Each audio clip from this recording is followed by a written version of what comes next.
Hi viewers, welcome to this channel. ముందుగా అయితే మీకు ఏమైనా డౌట్స్ ఉన్నట్టయితే కాల్ మీ ఫోర్ యాప్లో అయితే కాల్ చేయొచ్చు. యాప్ ఐడీస్ డిస్క్రిప్షన్లో ఉన్న వాట్సాప్ గ్రూప్, టెలిగ్రామ్ గ్రూప్, ఇన్స్టాగ్రామ్లో షేర్ చేశాను. ముందు వాట్సాప్ గ్రూప్లో జాయిన్ అయ్యి ఆ తర్వాత టెలిగ్రామ్ గ్రూప్లో జాయిన్ అవ్వండి. ఆ తర్వాత డౌట్స్ ఉంటే కాల్ చేయండి. ఇంతవరకు ఈ ఛానల్ సబ్స్క్రైబ్ చేసుకున్న వాళ్ళు ఖచ్చితంగా అయితే సబ్స్క్రైబ్ చేసుకోండి, చూసి వెళ్ళిపోవడం కాదు. సో ఇక ఈ వీడియోని ఒక లైక్ చేయండి. ఇంకేమన్నా డౌట్స్ ఉంటే కింద కామెంట్ సెక్షన్లో కామెంట్ చేయండి, లేదా కాల్ చేయండి. ఇక ఇందులో వచ్చేసరికి ఏంటంటే చాలామంది స్టూడెంట్స్ అడుగుతున్నారు, what is the difference between REG, SF, SNS in MTech. So జనరల్గా ఇప్పుడు కౌన్సిలింగ్ జరుగుతుంది కాబట్టి కౌన్సిలింగ్ కాంటాక్ట్స్లో ఇప్పుడు ఈ మూడింటికి డిఫరెన్స్ ఏంటో మనం మాట్లాడుకుందాం.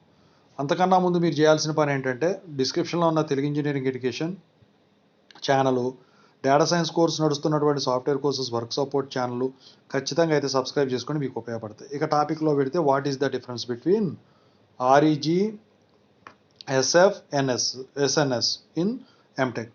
సో జనరల్గా ఏంటంటే మనం ఎంటెక్ చేసేటప్పుడు కొంతమంది ఏంటంటే కౌన్సిలింగ్లో జాయిన్ అవుతారు, కొంతమంది మేనేజ్మెంట్లో జాయిన్ అవుతారు, కొంతమందికి స్పాట్ అడ్మిషన్లో జాయిన్ అవుతారు. అయితే కౌన్సిలింగ్లో జాయిన్ అయిన వాళ్ళకేమో ఫీజు రియంబర్స్మెంట్ వస్తుందన్నమాట యూనివర్సిటీ గవర్నమెంట్ నుంచి. ఇక మేనేజ్మెంట్లో జాయిన్ అయిన వాళ్ళ ఫీజు ఎంత స్ట్రక్చర్ ఉంటే అంత మాట్లాడుకొని బేరాలు ఆడుకొని జాయిన్ అవుతారు. ఇక స్పాన్సర్డ్ కేటగిరీలో స్పాట్ కేటగిరీలో వచ్చేసరికి ఫీజు ఎంత ఉంటే అంత కట్టాలి, రియంబర్స్మెంట్ అనేది ఉండదు. అయితే ఇక్కడ మీరు గమనించాల్సిన సంగతి ఏంటంటే ముందుగా ఆర్ఈజీ అంటే ఏంటి. ఆర్ఈజీ అంటే రెగ్యులర్ కోర్స్ ఇన్ ఎంటెక్ అని అర్థం. రెగ్యులర్ కోర్స్ అంటే ఎంటెక్ అయినా బీటెక్ అయినా.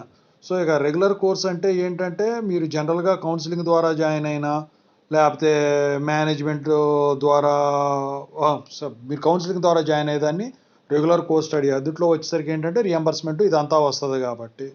ఇక రెండోది వచ్చేసరికి ఏంటంటే ఎస్ఎఫ్ అంటే సెల్ఫ్ ఫైనాన్స్డ్ కోర్స్. అంటే ఇప్పుడు దీనికి ఎటువంటి రియంబర్స్మెంట్ ఉండదన్నమాట, ఫీ స్ట్రక్చర్ ఎక్కువ ఉంటుంది అనమాట. ఎంత ఫీ స్ట్రక్చర్ ఉన్నా కూడా మీరు ఖచ్చితంగా అయితే కట్టుకొనే జాయిన్ అవ్వాల్సి ఉంటుంది. ఫర్ ఎగ్జాంపుల్ మేనేజ్మెంట్ అనమాట, కాలేజ్ ఫీజు ఎంత ప్రిస్క్రైబ్ చేస్తే అంత కట్టాల్సిందే. ఇక మూడోది వచ్చేసరికి ఏంటంటే ఎస్ఎన్ఎస్. ఇందులో వచ్చేసరికి ఏంటంటే ఫస్ట్ ఎస్ వచ్చేసరికి స్పాన్సర్డ్, నెక్స్ట్ ఎన్ వచ్చేసరికి ఏంటంటే ఎన్ఆర్ఐస్ అని అర్థం అనమాట.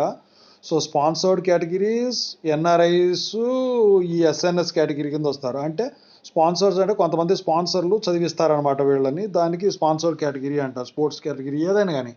సో ఇక ఫారెన్ నేషనల్స్ వచ్చేసరికి ఎన్ఆర్ఐస్కి అంటారు. అంటే వేరే దేశం నుంచి వేరే దేశం వాళ్ళు ఇక్కడ వచ్చేసరికి ఎంటెక్ చేయాలనుకుంటే వాళ్ళు ఫారెన్ నేషనల్ ఆర్ ఎన్ఆర్ఐస్ అని అంటారనమాట. సో వాళ్ళు డబ్బులు కట్టి ఫీజు ఎంత ఉంటే అంత కట్టుకొని కాలేజీకి చదువుకుంటారనమాట. అది ఎస్ఎన్ఎస్ అనమాట. సో ఆర్ఈజీ, ఎస్ఎఫ్, ఎస్ఎన్ఎస్ అంటే ఇది కౌన్సిలింగ్లో వాడే టర్మ్స్ అనమాట. ఓకేనా? So thank you so much. ఏమైనా డౌట్స్ ఉంటే కాల్ మీ ఫోర్ యాప్లో కాల్ చేయండి.